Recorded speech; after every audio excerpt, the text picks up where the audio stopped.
बस धीरे धीरे जंगल की उस सुनसान सड़क से आगे बढ़ने लगी, लेकिन सचिन का मन अभी भी उसी रहस्यमयी लड़की के पास अटका हुआ था। खिड़की से बाहर देखते हुए उसके चेहरे पर हल्की मुस्कान थी। वो बार बार उसी गुलाब के फूल के बारे में सोच रहा था जिसकी तरफ इशारा करके उस लड़की ने अपना नाम बताया था। तो उसका नाम गुलाब है, सचिन ने मन ही मन सोचा और हल्के से मुस्कुरा दिया।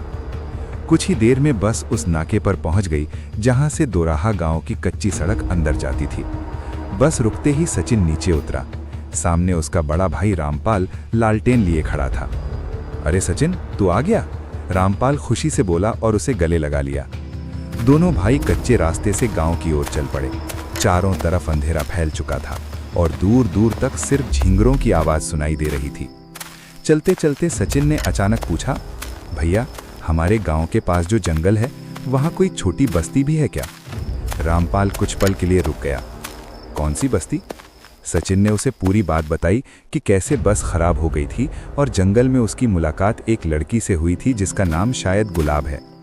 ये सुनते ही रामपाल का चेहरा अचानक गंभीर हो गया। सचिन, तू मजाक तो नहीं कर रहा? अरे नहीं भैया, सच कह रहा हूँ। वो लड़की बहुत अच्छी थी, उसने मुझे गिरने से बचाया भी।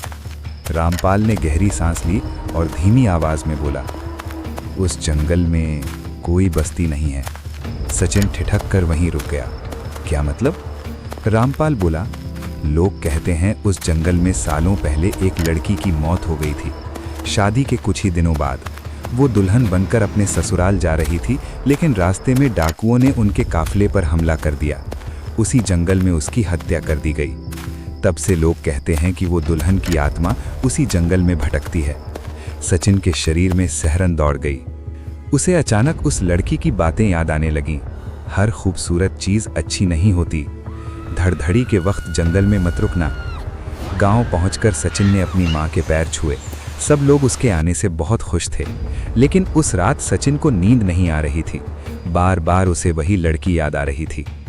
अगले दिन सुबह सचिन चुपचाप फिर उसी जंगल की ओर निकल पड़ा। सूरज ऊपर चढ़ चुका था और जंगल में हल्की ठंडी हवा चल रही थी। सचिन उसी झरने के पास पहुंच गया जहां कल उसकी मुलाकात हुई थी। वो इधर उधर देखने लगा। गुलाब, उसने धीरे से आवाज लगाई।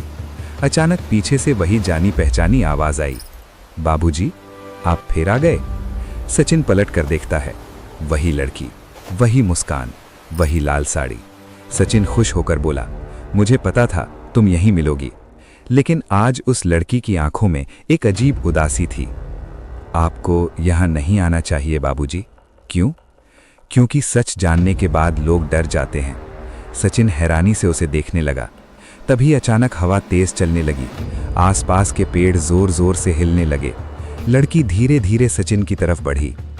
आपने पूछा था ना मेरा नाम क्या है? उसने मुस्कुराते हुए कहा, मेरा नाम सच में गुलाब ही है, लेकिन लोग मुझे अब सुहागन चुड़ैल कहते हैं। इतना कहते ही अचानक उसका चेहरा बदलने लगा।